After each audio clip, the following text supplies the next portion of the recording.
रामधारी खंड 1 की 23वीं और 24वीं एक्सरसाइज है। हम इसकी आज आपको डिक्टेशन बोल रहे हैं। डिक्टेशन शुरू होगी 5 सेकंड बाद। स्टार्ट। महोदय, जो यह बजट प्रस्तुत हुआ है वह देश का एक ऐसा नया चित्र उपस्थित करता है जो चित्र उन्माद का है, आशा का है, सफलता का है। इसमें नए कर ज़्यादा नहीं लगाए गए हैं और जो थोड़े से कर लगाए भी गए हैं वे इस ढंग से लगाए गए हैं कि सभी लोगों पर उसका बोझ पड़ता है। इससे भी उनको निराशा हुई।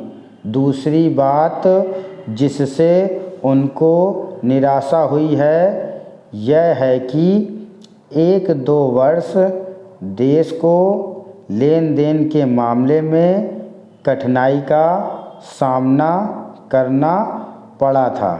योजना को कठिनाई में पड़ा था वह कठिनाई दूर हो गई है और मैं सदन की तरफ से उन देशों को धन्यवाद देना चाहता हूँ, उन देशों के प्रति आभार प्रदर्शित करना चाहता हूँ जिन्होंने हमारी इस कठिनाई को दूर करने में आगे बढ़कर हाथ बटाया है। मेरे मित्रों को इससे निराशा हुई है कि विदेशी सहायता बहुत ज़्यादा और तेज़ी से पहुंच रही है और हमारी जो कठिनाई दूर हो गई है इससे उनको परेशानी हुई।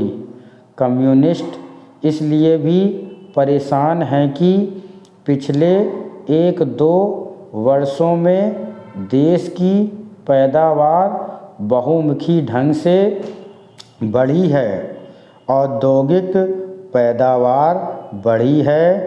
यह उनके लिए निराशा का कारण बना है।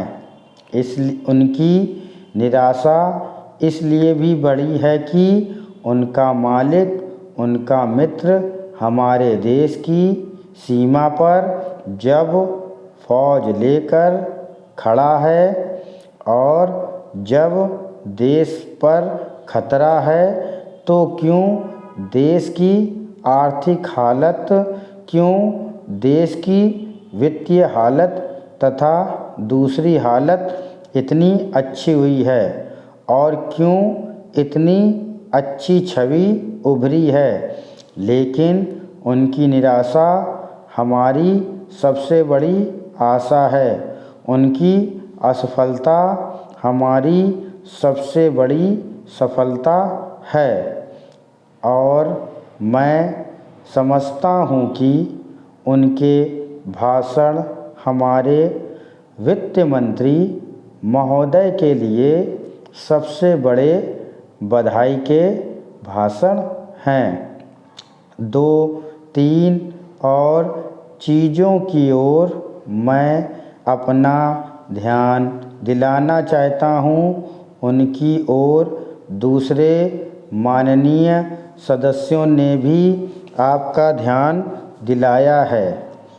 हमारी सरकार का ध्यान भी उस ओर गया है, लेकिन मैं समझता हूँ कि उन पर और अधिक ध्यान देने की आवश्यकता है।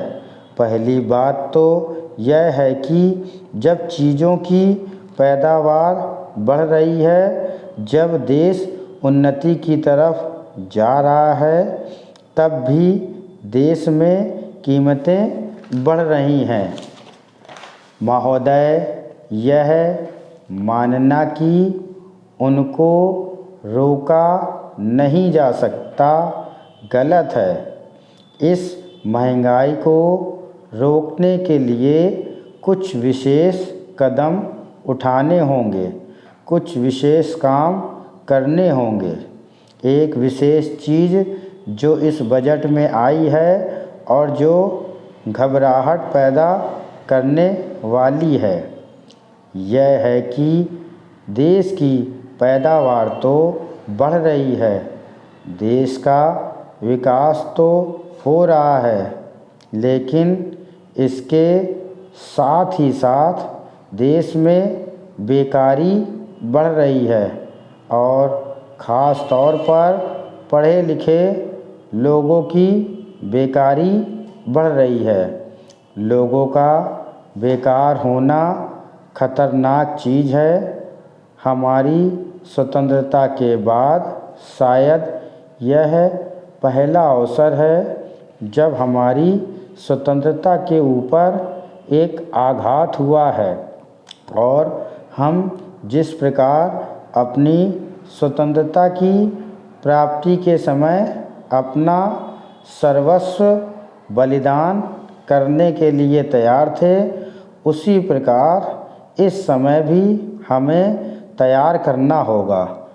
माननीय प्रधानमंत्री जी के मत से मैं सर्वथा सहमत हूँ कि यह एक ऐसा अवसर है जिस अवसर पर कि इस देश की प्रतिनिधि संस्था जो यह लोकसभा है, उसे इस संबंध में अपनी स्पष्ट राय देनी है और उस राय को देने के बाद हमें उस राय के अनुसार सरकार जो भी कार्यवाही करे उसमें सरकार को पूरा सहयोग भी देना है।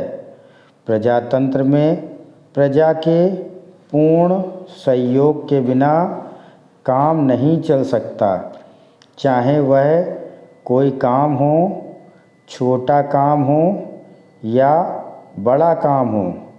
फिर भी यह तो हमारी स्वतंत्रता की रक्षा का प्रश्न है और ऐसे अवसर पर प्रजातंत्रवादी राष्ट्र को उसकी सारी प्रजा को सरकार के साथ सहयोग के लिए तैयार रहना चाहिए। मैंने यह बात कई बार कही है और मैं फिर इसे दोहराना चाहता हूँ कि अनेक ऐसी बातें हैं जिनमें कि भिन्न भिन्न राजनीतिक दलों के होते हुए भी सब राजनीतिक दल मिलजुल कर काम कर सकते हैं। यह एक ठीक इसी प्रकार का अवसर है।